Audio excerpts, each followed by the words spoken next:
Craft Alliance Center of Art and Design presents Interpretations, the 15th Biennial Teapot exhibition. It's next on City Corner.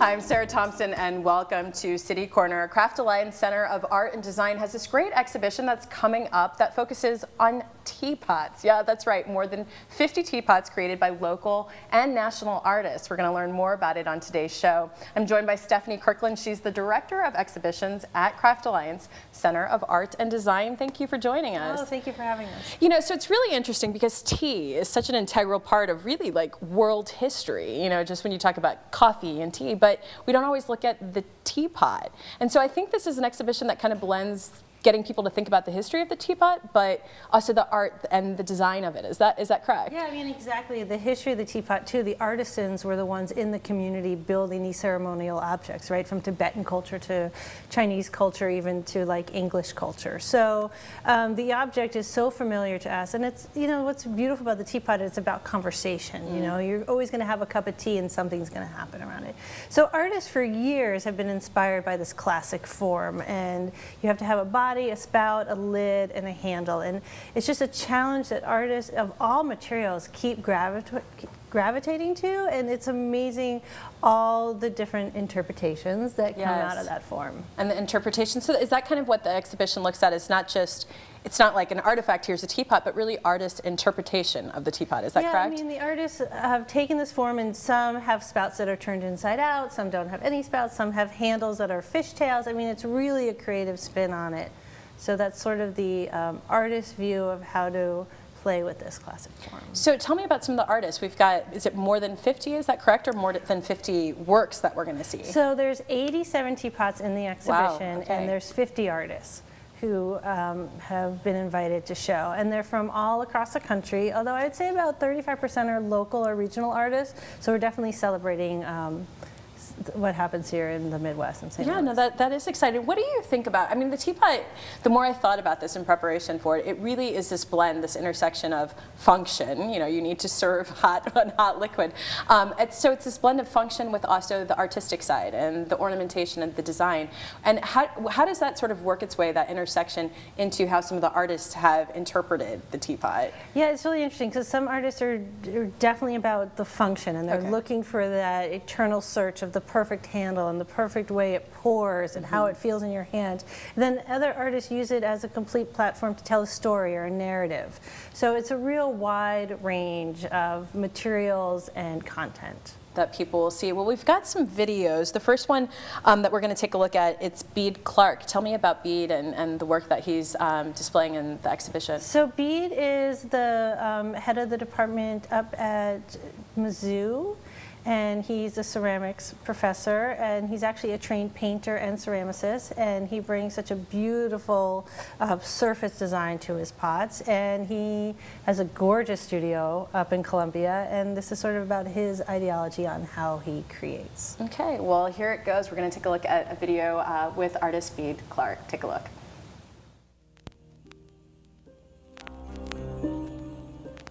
Usually for me, I will work on something for anywhere from 2 to 6 to 8 years, and then I'll give it a rest.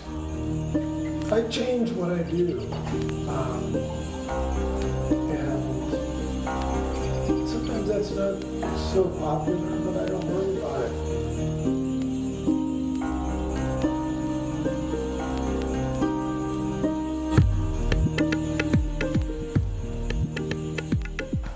I'd always been interested in painting,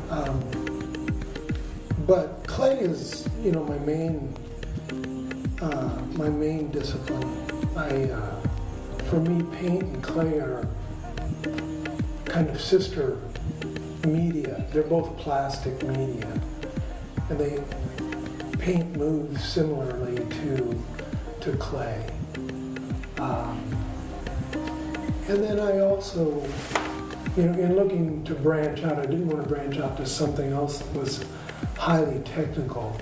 Most people take up bronze sculpting or some kind of three-dimensional or anything that was really involved with a whole bunch of new techniques and processes, because ceramics is already loaded with that. So I kind of like the directness of drawing and painting.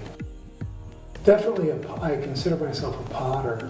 Even when I do paintings, I call them drawings, usually, just because it seems a little less intimidating.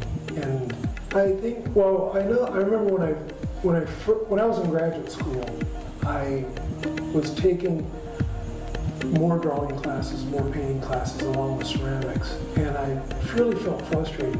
I wasn't making headway.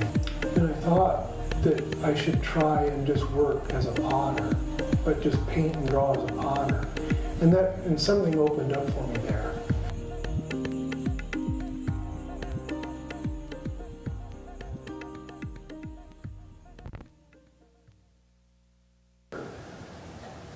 I guess I kind of like the old school quality of that, calling yourself a potter, even if you're making, if you're, I do hope to make art, but for me, pots can be art, drawing can be art. I like what, Peter Volkas said, that he never talked to students about whether it was a pot or a sculpture. He just talked to them about the energy in the work. Mm-hmm, mm-hmm. So it's all the same, and maybe approaching it as a potter keeps me somehow grounded or rooted in something that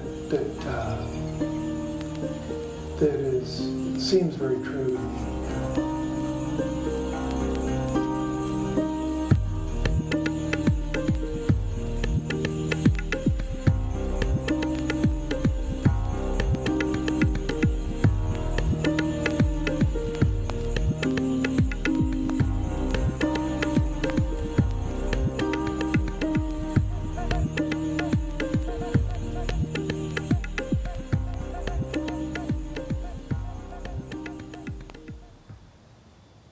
It's really great to be able to see the artists actually work and how they create it. Do you think when people see this exhibition, they're really going to start to think differently about sort of, ceramics in everyday life? The teapot, for example, start to see the art in their everyday sort of utensils and things that they use. Do you think people will start to think about that? Well, we always hope so, right? We want people to really appreciate everything we have in our lives, and to think that an artist might have made that, or to appreciate the simple things. Mm-hmm. But what's so amazing about this show is all the different materials. So from fiber to wooden teapots to completely non-functional, crazy felted teapots. So it hopefully will open your eyes and be like, oh my gosh, I never even thought that is a teapot. And we have a great family day program, Republic of Tea Family Day, where kids can come in and they get to explore in the exhibition, and then they go upstairs and make a teapot. So we're really trying to get people to think about, can you find the handle? Can you find the spout? What does tea mean to you? So right. No, that's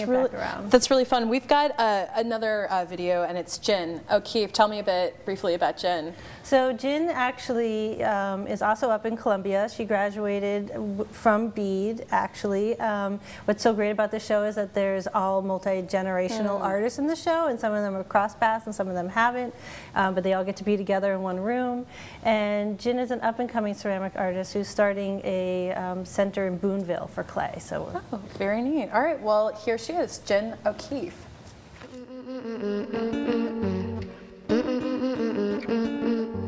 I've really been having a lot of joy with drawing on the clay. That is like a newfound freedom. Because there's something about you. And it wasn't really, I don't think they were really on board with the baskets, and the drawings almost seemed too different or too removed, but they are totally the same to me. It's the color of blue and green. It's the color of blue and green. It's the color. There's something in the air. Fizzling all up by my face. I wish I could draw, and I wish I could paint like Kirk Mangus. It's his drawings.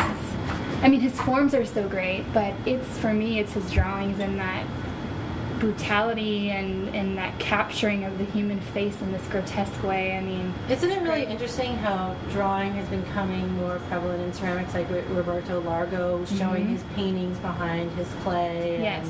I mean, it's kind of always been there, but I feel like it's catching a little bit more wind than it had in the past. For sure. I think for me, it's still like, I don't consider my hand in the drawings any different than I do in my baskets or my other objects. It's still so visceral.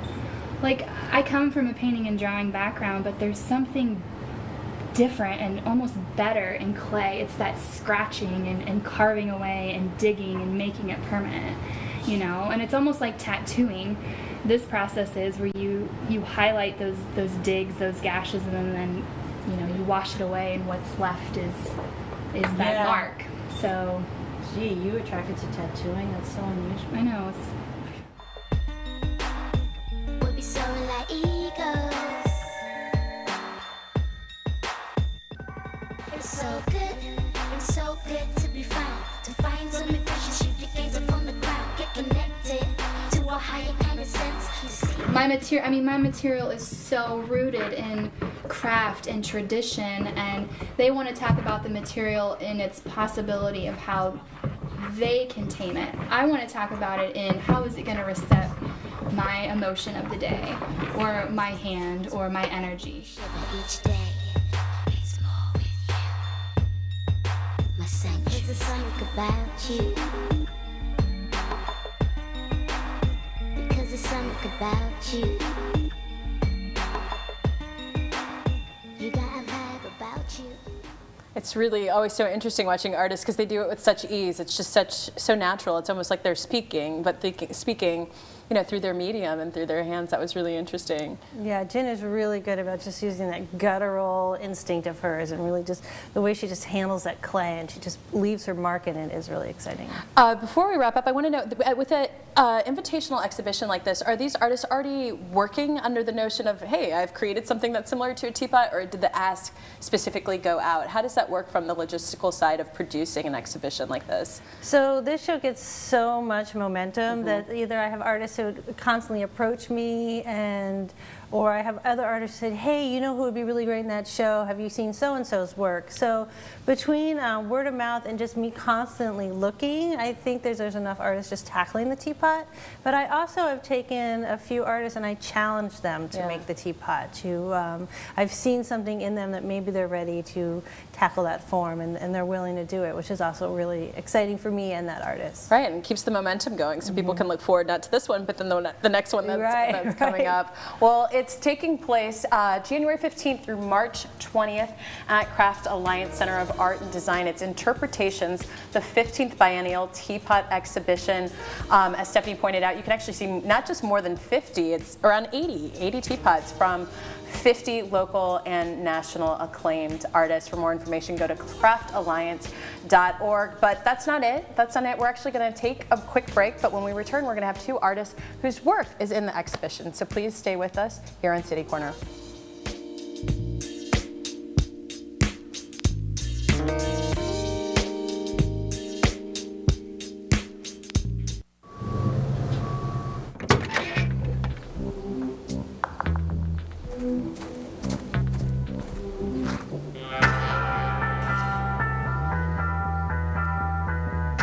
When you throw away money on wasted electricity,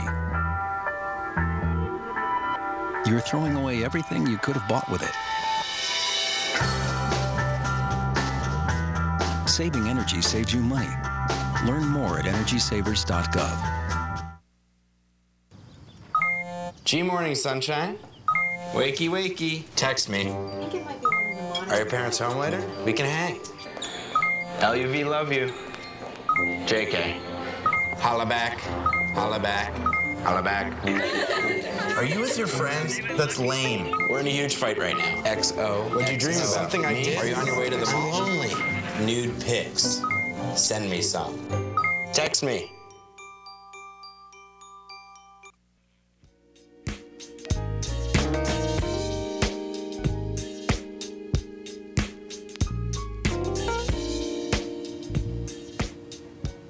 I'm Sarah Thompson, and welcome back to City Corner. We've got a great show for you today. We're talking about Craft Alliance Center of Art and Design's upcoming exhibition. It's called Interpretations. It's the 15th Biennial Teapot exhibitions. And now we're kind of moving on, not just talking about the exhibitions, but talking to artists whose work is going to be in the exhibition. Joining me is Kate Anderson. Thank you for being here, Kate. Hi, thank you for having And me. also joining me is Virginia Eckinger. Thank you. Thank you.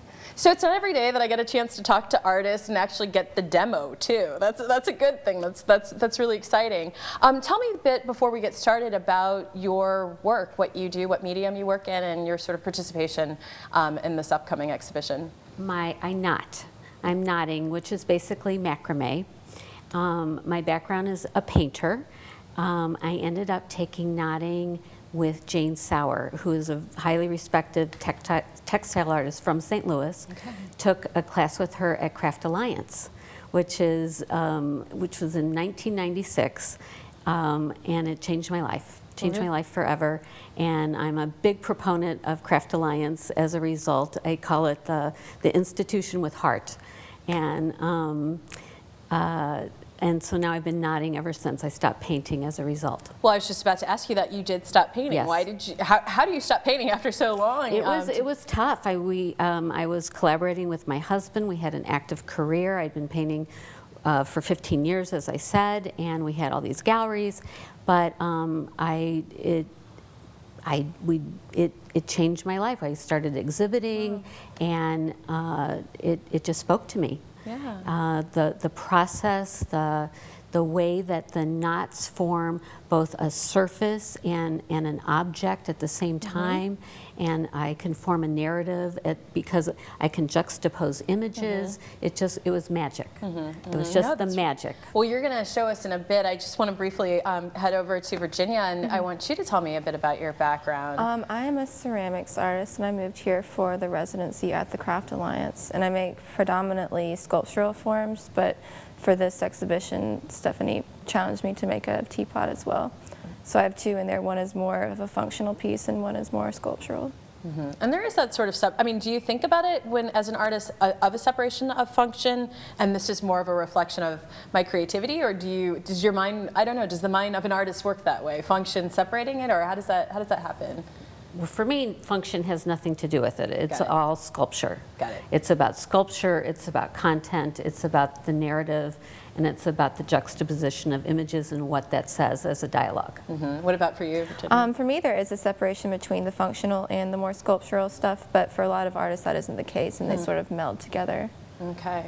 Well, let's get into let's start with the knotting. Go ahead and tell me a bit about what you've brought here today. Well, and what if I you're brought able to show today us. are just some examples of what I've done. So, for instance, the very first piece I ever knotted was this cup and saucer. So this was a piece 1996 with Jane. Very first piece, I had no idea how to end it, so I just ended it with all the threads. I've improved since then, now that I know how to do it. And this is a teapot that I recently showed with Duane Reade Gallery, which is in the Central West End. And I pulled it, I'm going to be sending it to the Fuller Craft Museum for a political show that they'll be having in the spring. So JFK and Jackie. And then I brought a sample to show you how I knot. All right, well, I'm not sure. We'll go ahead and zoom in on you as you get started to show All right, well, so basically at home, how I work is I sit on a couch, just like this, coffee table. I put my feet up on the coffee table, turn on the TV, and then I knot. And how it works is you take the thread,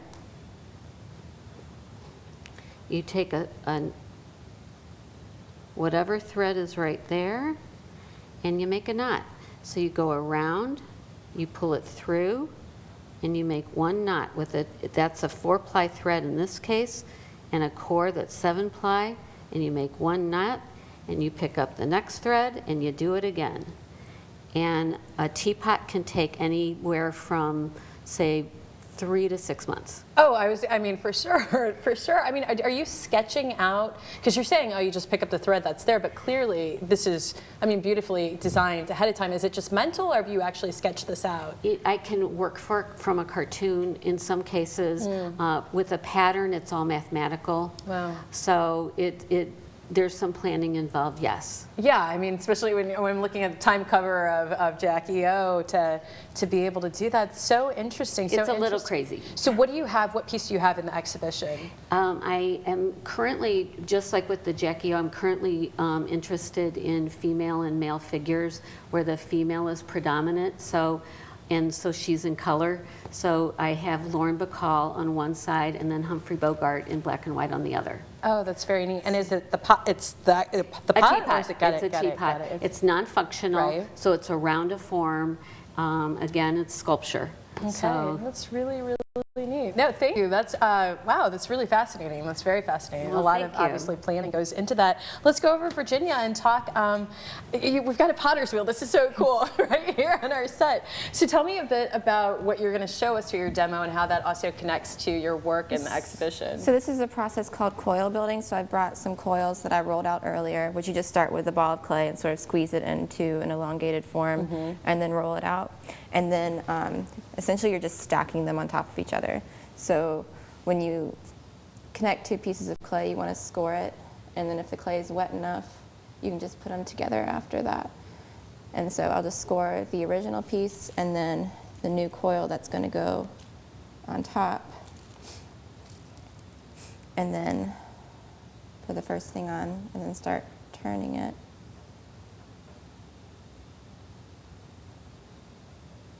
Is this, what type of clay is it that you? This is a stoneware, which is a mid-fire clay body. Okay. So that's what I use for the most part. But you can also use porcelains or earthenwares or things like that.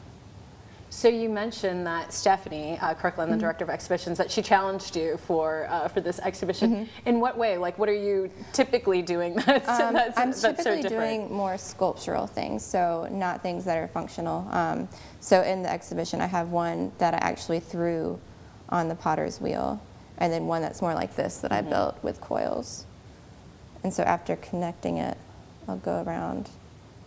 I'm always with, with ceramics, with sculpture, about symmetry. I mean, how are you able, especially when you're talking about a teapot, to keep symmetry there, so it's symmetrical? Well, the wheel is really helpful with that because as it's spinning, you're kind of touching it in the same place on each side, so it helps it make it symmetrical.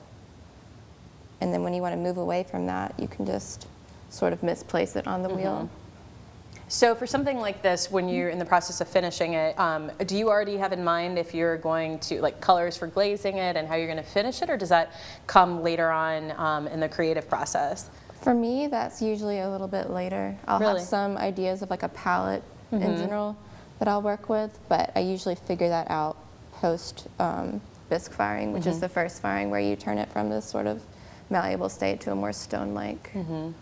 No, that's really neat. What is this exhibition? How does it made you think about? We were talking in the first half. I mean, talking about how has it made you think about function and about everyday things that we use and the creativity and the ornamentation and the imagination that goes into it. Well, my husband and I collect folk art, so we're all about objects, and to us, more is more. So the idea. Like that. Can I use that again? Absolutely, absolutely. It's not patented. So the Teapot show is this fabulous show. Look forward to it every time that Craft Alliance hosts it, and I think ornamentation, I think objects, I think sculptural objects are a fabulous thing, and that everyone should collect them. What about you, Virginia? Well, there's such a wide variety of teapots in this show. It really kind of makes you think about what's the possibility for a teapot. And so seeing ones that are made of paper that can't actually be used, and then seeing ones that are clay that are intended for daily use. It's very interesting seeing the juxtaposition between the two.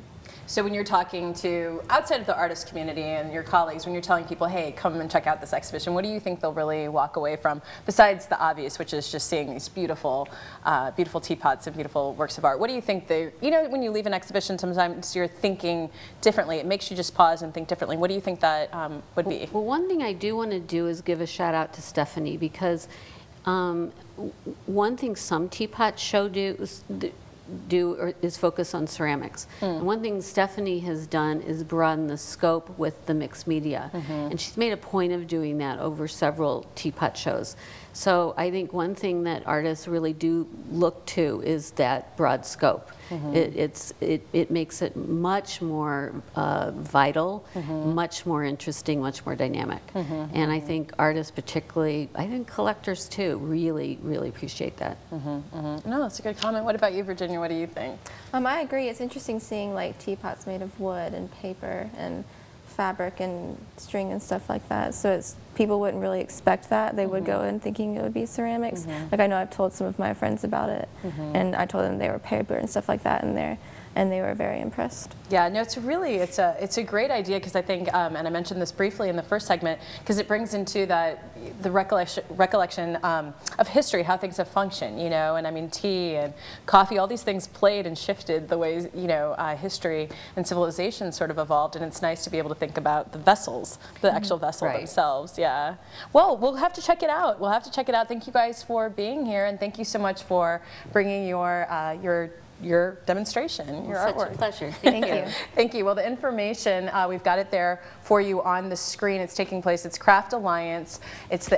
Craft Alliance is presenting Interpretations. It's the 15th Biennial Teapot Exhibition.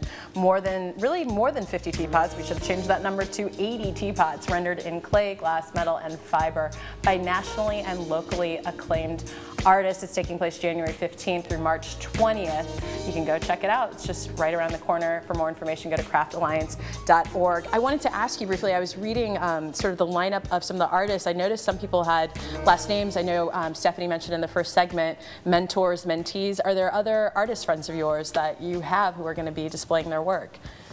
In this show, it's really funny you should say that.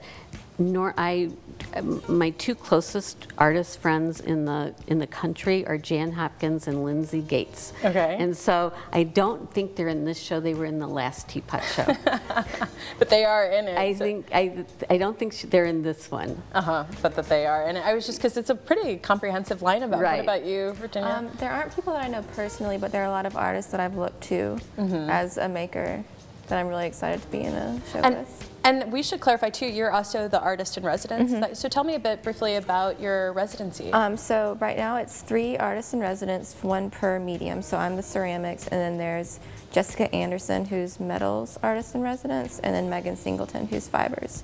And we work down at the Grand Center location. How long is the residency program? Does it go on? It's 6 to 12 months. So mine's 12 months, and Jessica's is 6, and Megan's is 12.